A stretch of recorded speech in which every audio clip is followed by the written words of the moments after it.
ជំរាបសួរថ្ងៃនេះយើងបានឆាទាគល់ស្លឹកគ្រៃ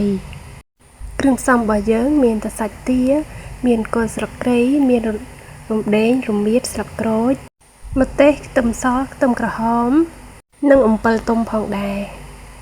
សាច់ទាយើងកាប់មកហើយគ្រឿងផ្សំរបស់យើងហាន់ជាល្អិតក៏បានហាន់ជាច្វាមូលក៏បានហាន់ជាប្រទះស្ដើងក៏បានសម្រាប់ខ្ញុំហាន់ទូចវាលះឆ្អិនយើងដាក់ខ្លាញ់ទៅហើយមើលតែខ្លាញ់ក្តៅយើងដាក់រំដេងហើយនឹងស្លឹកក្រូចយើងដាក់បំពងវាទៅពេលយើងបំពងនឹងយើងប្រើរយៈពេលយូរដែរហើយយើងត្រូវឈរកូរវាជារៀងរហូតហើយចំណែករំដេងវិញយើងអត់ចាំបាច់បំពងវារហូតដល់វាស្រួយទេបងប្អូនពេលដែលវាឆ្អិនស្មើគ្នាខ្សប់ហើយយើងក៏ចាប់ផ្ដើមដួសវាមកហើយយកវាទៅទុកមួយឡែកសិនបន្ទាប់មកខ្ញុំក៏ចាប់ផ្ដើមបំពងគល់ស្លឹកគ្រៃរមៀតហើយនឹងម្ទេសម្ដងហើយយើងកូរវាទៅណាកូរវា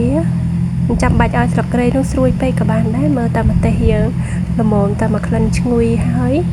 យើងក៏ចាប់ផ្ដើមមើលវាទៅហើយក៏លើកវាចុះដាក់មួយឡែកសិន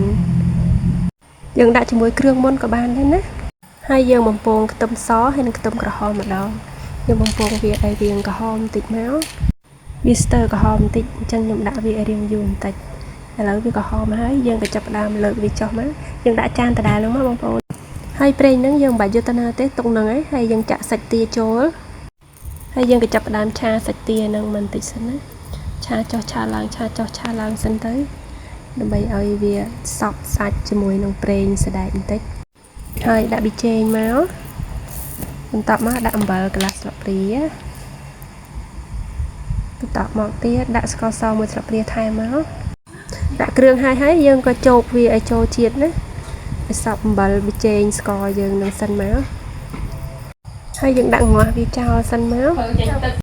នៅពេលយើងងាស់ហ្នឹងយើងអាសាជោគវាផងណាជោគវាចោះជោគវាឡើងទៅដើម្បីឲ្យវាដាច់ទឹកប្រេងនឹងឲ្យអស់បន្ទាប់ពីយើងងាស់វាយូរក្រែដែរមកឥឡូវវាចាប់ផ្ដើមកូរទឹកហើយវាចិត្តក្រៀមហើយបងប្អូនយើងនៅតែបន្តជោគវាចោះជោគវាឡើងរហូតដល់វាក្រៀមឥឡូវវាក្រៀមហើយយើងក៏ចាប់ផ្ដើមដួសវាទុកមួយឡែកសិនខ្ញុំប្រើប្រេងឆាដដែលហ្នឹងយកមកបំពងខ្ទឹមកូរវាបន្តិចមកខ្ញុំក៏ដាក់ស្ករសទៅហើយក៏កូរវារហូតខ្ទឹមហ្នឹងឲ្យបានពណ៌ក្រហមសិនហើយខ្ញុំក៏ដាក់ទឹកត្រីចូលបន្ទាប់មកទឹកស៊ីអ៊ីវហើយដាក់ទឹកអំពិលទុំចាប់ផ្ដើមកូរវាណាកូរដើម្បីឲ្យវាចូលជាតិគ្នាហើយយើងក៏ចាប់ផ្ដើមដាក់ប្រេងខ្យងដាក់ច្រើនតិចមកបងប្អូនព្រោះប្រេងខ្យងហ្នឹងប្រេងខ្យងប្រឡាក់បន្លែអញ្ចឹងវាអត់សូវប្រៃទេហើយខ្ញុំក៏ដាក់ស្ប៊ិចប៊ីចេងចូលមកស្លាបព្រា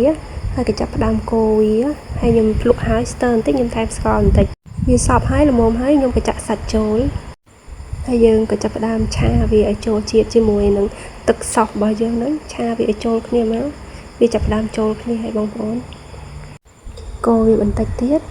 ហើយយើងក៏ចាប់ផ្ដើមដាក់គ្រឿងបំពងយើងចូលហើយយើងក៏ជោគវាឲ្យសព្វជាមួយគ្រឿងដែលយើងបំពងនឹងសិនមកហើយម្ហូបរបស់យើងបានឆ្អិនរួចរាល់ហើយយើងក៏ដួសដាក់ចានមកណាចានរបស់យើងរើសឲ្យពណ៌សឬក៏ពណ៌ផ្សេងដាក់ពណ៌ក្រហមវាអត់សូវភ្លឺទេ